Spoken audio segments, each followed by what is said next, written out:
Welcome to Education and Safety. I'm Mike, and today we are going to be sanding 4 walking sticks that are pretty dry. Some have cracks in it, but we're going to smooth it down, if there's any little bark on it, get the bark off. If the bark's not on it, then we're just going to smooth it down. We're using today something very interesting. We're using 60 grit Hercules paper, and it works fine. And what we'll do is we'll smooth these walking sticks down right here, and they're pretty cool. Now we're out here in the desert of Red Rock Canyon, and cracks like this, what we're going to do is we're going to fill these cracks in with sawdust and glue, and then we'll sand over it. So what we'll do is we'll sand it down, these cracks, we'll sand everything down, scrape everything off, and take care of all of that aspect. And then we're going to denature alcohol it. After we denature alcohol it, we might sand it one more time. I'm not sure, probably not, because I like it rough so that the stain and the clear coat goes on and it sticks on really, really well. And then from that point, then we'll stain it maybe once, twice, maybe 3 times, depending on how we like it and how we want to stain it. And then at that point we might sand it to have some texture in it and leave some light and unstained, make it unstained and stained spots. And then the other thing too, we'll drill a hole in it on these, and we're going to put a piece of leather through it. Whether or not I'm going to put a piece of leather on the actual handle on these, I'm not sure if I'm going to do that. I might do something like that, but I definitely am going to come back and fill the gaps in here with sawdust and glue, and then sand that back down. So what we'll do is we'll denature alcohol it first, sand it, and then put the glue in, and then after that we'll stain it after everything's been dried, and then we'll stain everything, which means the sawdust with the glue will also take a stain because the glue I'm using is stainable, and we're good. And that's it. This one here is about shoulder high, so it should be pretty nice. And we're out here in the desert, and it's just a nice day out.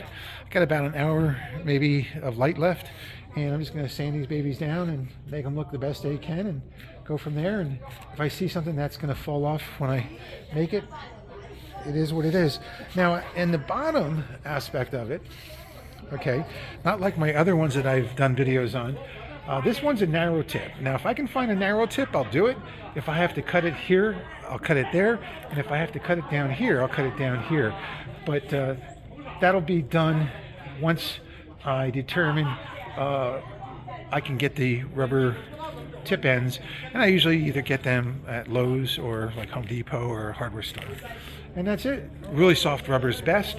And then what I do is I glue that rubber tip on using 3M adhesive black that's like weather stripping, that holds weather stripping onto a car around your door and so forth like that.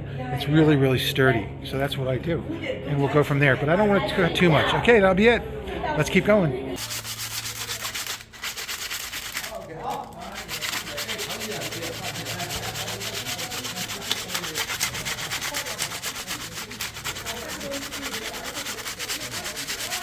One of the things that I do is I leave these nubs on. Some of them are smooth, pretty smooth, and some of them come out, but I'll sand those down pretty good like that in this one, and these little nubs. Also too, I'm not trying to make like a bow and arrow, so I'm not putting a lot of pressure on it, but I'm putting enough pressure on it that, that if it's gonna break when I'm sanding it, then it's gonna probably be okay when I'm hiking and be safe. But the most you should ever put on, weight-wise, onto a hiking stick is maybe a pound. That's it, 2 pounds, 3 pounds. You don't want to put like 50 pounds on it. You probably could straight like this, but if it kicks out, you're going to fall down the hill. Now, if you're going up the hill, it's a different story. Now you'll fall into the hill. But going down, you can use it, but you got to be very careful with it. I sanded the bottom part first, except for the last 3 inches of the handle right here. I'll sand this last. Now I sanded this section. Now I'm going to sand it all the way to the end. I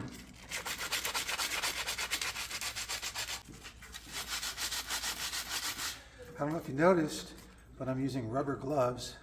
I got these at Harbor Freight, and there's different thicknesses you can get. thin, medium thickness, real thick.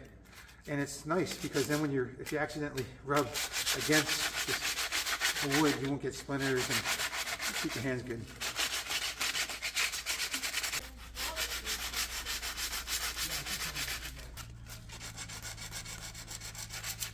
I can use a block inside the sandpaper, but it doesn't really follow the contour if you use a piece of wood. I could use like a rubber foam pad in there, maybe that thick, maybe like a 1/2 inch thick that's pliable, that would shape to the different areas when needed. All right, so I'm going to finish this one up.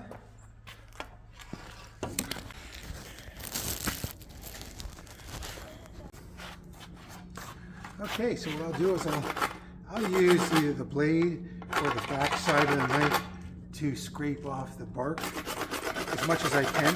And if I want the handle to be extra smooth with no bark, I'll do that, but I don't necessarily have to take off all the bark on everything. And then if I have like a little nub, I'll just carve it a little bit if I don't think I want it to be sharp, and I'll do a back carve with it like that. I'm not pulling hard that I can cut myself. I'm just getting some of the stuff out of the little crevices in here so that when I stain it and I clear coat it, it looks good. Here the bark's coming off pretty good, so I'm just going to do these nubs here, and then I'll just sand them down with the 60 grit to get it a little bit smoother. That's it. I might try to take this one off. It looks pretty solid. All right, so let me just go down here and get as much off as I can. If you ever cut, always cut away from you. That's safer. Never ever pull towards you. You'll cut yourself.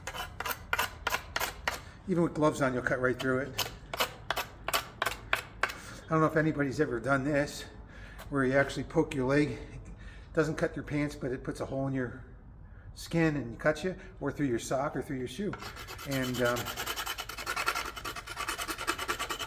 it doesn't necessarily put a hole in the material.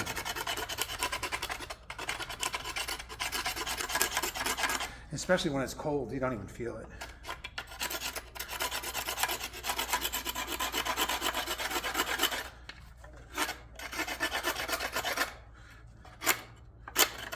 That's it.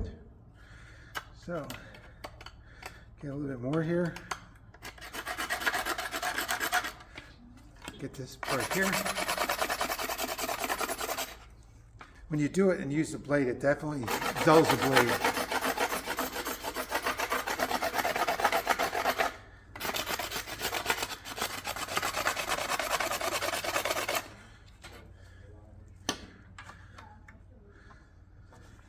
All right.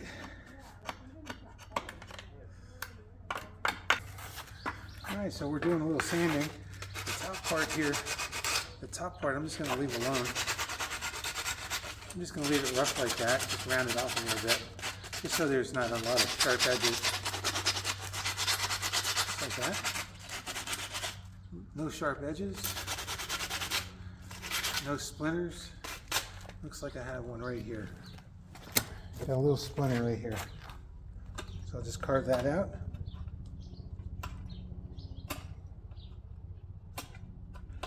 Good. Smooth it off a little.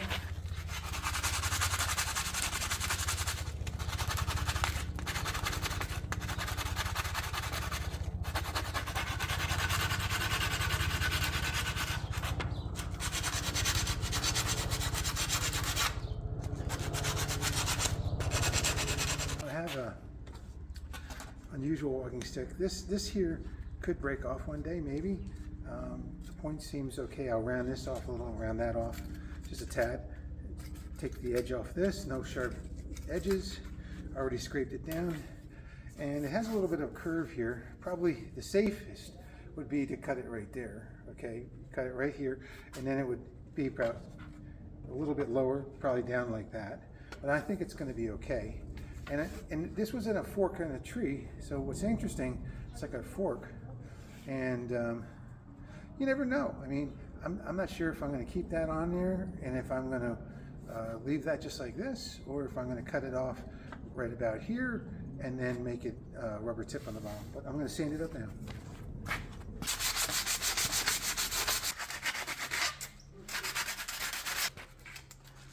Looks like I got a little bark in here I'm going to take out.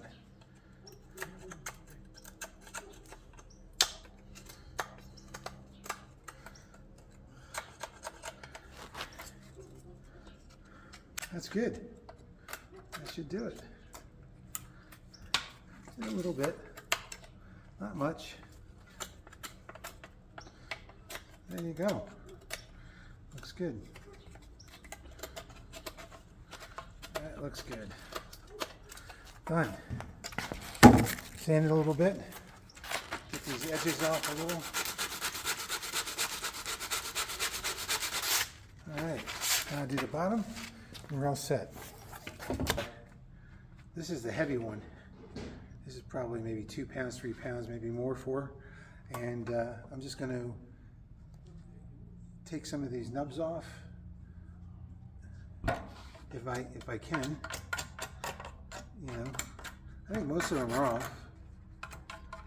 Everything's off almost. Everything's solid. The bark's off. I don't think I'm going to do any more on that. And then everything looks pretty solid. You know, there's a few cracks that we have to fill, but nothing that is too bad. Should work out great.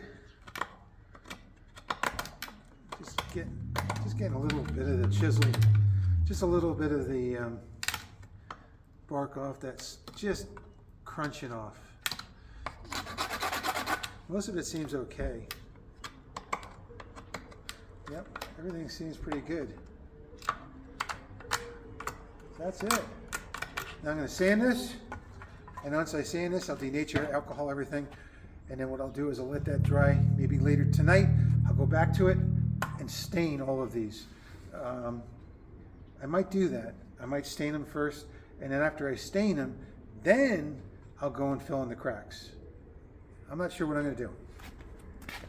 This one has a little split right here. So I'll probably, if I don't glue it, I'll probably cut it off right about here then. And then put some glue in here. And I'm not going to keep this piece maybe. I'm not sure yet how that's going to handle. But that's it.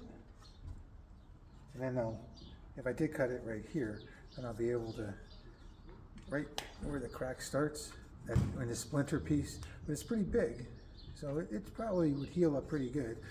And then I'd cut it here anyway, because I can't have that, and I can't have that nub to put a tip on it. And that's it. Fill in all these cracks. These are 1/4 inch, 3/8 inches, 1/4 inch here, down to 1/8 of an inch here, up in here. I don't know if I'd put any filler in these. I think that should be fine. That should be it. So if it's not, you know, shoulder high, it'll be down maybe a couple inches, right about 2 inches, 3 inches above the shoulder. All right, so I'm going to take a little bit of clean strip fuel, denatured alcohol. You can use it for fuel for camping too. So I'm going to wipe these sticks down. After you wipe them down, you got to let them dry completely before you stain them, or clear coat them at least, so that everything adheres really well. So I'm going to denature alcohol these now. All right, put a little alcohol on here. Natured alcohol. Wipe it down.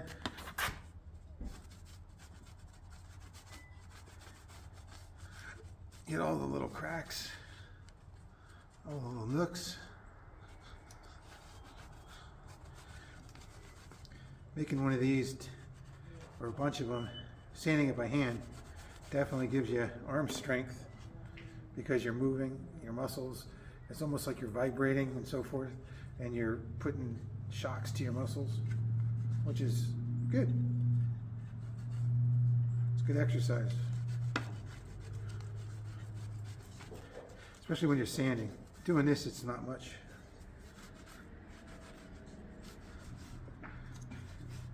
Just going up it one more time. That's it. Do all of them and I'm done.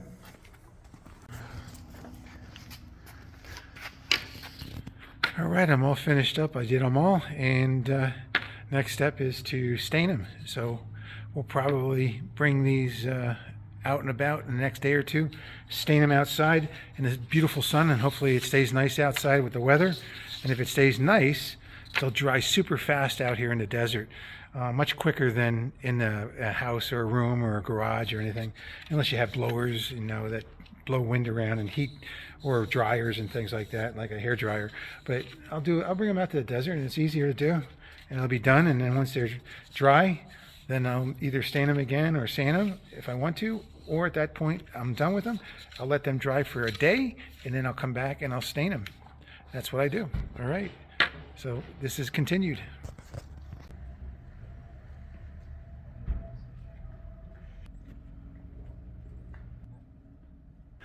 All right, so we got 4 walking sticks sanded, denatured alcohol. Next step is either to stain them and then take sawdust and glue, mix it together and put it into the cracks and fill it and then resand it, or we can just glue it first, make the sawdust, which I already have some, fill the cracks, let it dry, then stain it, and after we let it dry for a day, then we can do that. So I'll decide what I want to do. So thanks for joining me, and check out the next video. It's going to be part 2 of what I decide to do next to these 4 walking sticks. Hopefully we'll get to them ASAP right away. Thanks for joining me.